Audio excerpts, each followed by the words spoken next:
कहा जाता है कि यदि ईश्वर के प्रति आपके मन में सच्ची भक्ति है, आपको पत्थर में भी भगवान मिल जाएंगे। ऐसे ही आज मैं आपको एक महिला की दर्द भरी कहानी सुनाने चल रही हूँ, जो कि बिल्कुल सत्य है। दोस्तों, बहुत समय पहले की बात है। एक छोटी सी लड़की जो कि प्रतिदिन वृंदावन धाम जाया करती थी और उसके मन में भगवान श्री कृष्ण के प्रति असीम श्रद्धा थी। धीरे धीरे समय का चक्र चलता है और वह विवाह के बाद भी वृंदावन धाम अपने पति के साथ आती और श्री कृष्ण का दर्शन करती।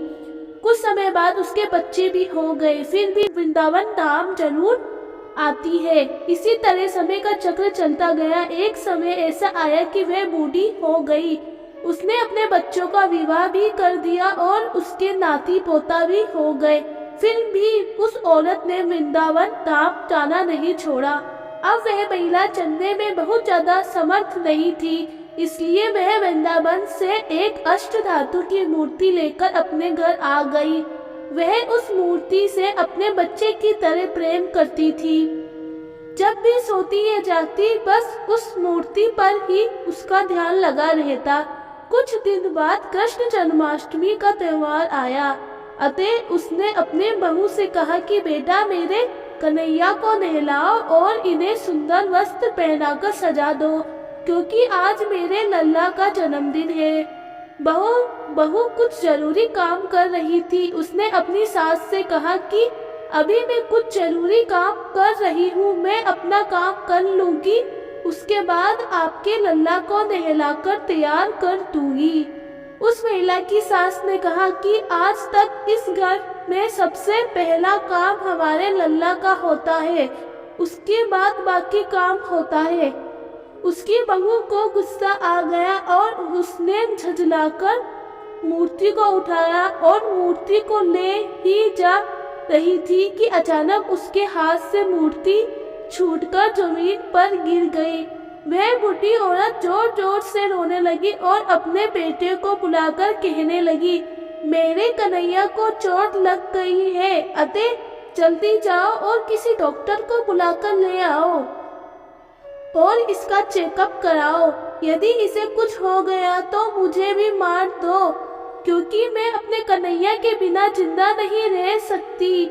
यह सुनकर उसका बेटा कहने लगा कि माँ, ये अष्ट धातु की मूर्ति है, इसके गिरने से कुछ नहीं होता है। लेकिन माँ तो मान ही नहीं रही थी। वह एक ही जिद पकड़ी हुई थी कि जल्दी से डॉक्टर को बुला लाओ और मेरे कन्हैया का चेकअप कराओ। उसके घर में इतना ज्यादा शोर सुनकर आसपास के लोग उसके घर के सामने खड़े हो गए और पूछने लगे कि तुम्हारी माँ को क्या हुआ है, वह क्यों रो रही है। तो उसके बेटे ने कहा कि मेरी माँ पागल हो गई है। अष्ट धातु की मूर्ति जमीन पर गिर गई तो कहती है कि डॉक्टर को बुलाकर लाओ और इसका चेकअप कराओ।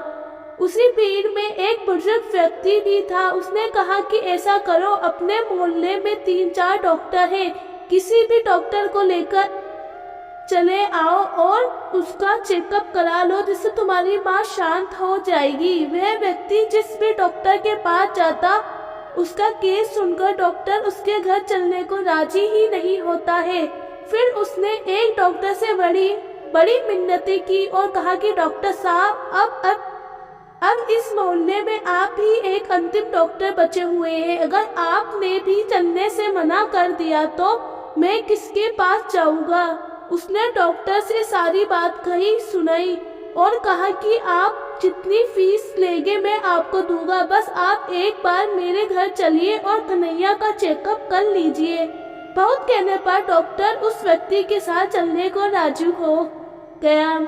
उस व्यक्ति के घर पर पहुंचकर डॉक्टर उस कन्हैया की मूर्ति को देखकर कहने लगा कि माताजी, आपका लल्ला सही सलामत है, इसको कुछ भी नहीं हुआ है। वह बूढ़ी महिला डॉक्टर से कहने लगी, डॉक्टर, ये कैसा चेकअप कर रहा है, अपने ब्रीफकेस से आला निकाल, जिससे कान में लगाकर सीने पर चेक करते हैं और सही से मेरे लल्ला का चेकअप कर। यह सुनकर वह डॉक्टर अपने ब्रीफकेस से आला निकालता है और अपने दोनों कानों में लगाकर कन्हैया के सीने पर चेकअप करता है तो डॉक्टर आश्चर्यचकित हो जाता है क्योंकि कन्हैया का दिल धड़क रहा था। इससे डॉक्टर को पसीना आने लगा और वो आला बार बार लगाकर कन्हैया का चेकअप करता और सुनता कि कन्हैया का दिल धड़क रहा है, इसके सीने में प्राण है। उसके बाद वह डॉक्टर चुपचाप अपना आला कान से निकालता है और ब्रीफकेस में रख ले देता है और अपने ब्रीफकेस को छोड़कर जाने लगता है। तब वह बूढ़ी औरत बोलती है कि डॉक्टर कहाँ जा रहा है, अपनी फीस तो लेता जा। तब डॉक्टर उस बूढ़ी औरत को लड़के कहने लगा कि बनवारी तेरी माँ पागल नहीं है, पागल तो ये पूरी दुनिया है जो इस बूढ़ी माँ को पागल कह रही है। अब मैं उसी वृंदावन धाम में जा रहा हूँ जहाँ से तुम्हारी माँ इस अष्ट धातु की मूर्ति को लेकर आई है। ये कहकर वे डॉक्टर बिना कोई फीस लिए वृंदावन धाम चला गया और अपना पूरा जीवन उसने श्री कृष्ण को समर्पित कर दिया और उसकी भक्ति में लीन हो गया।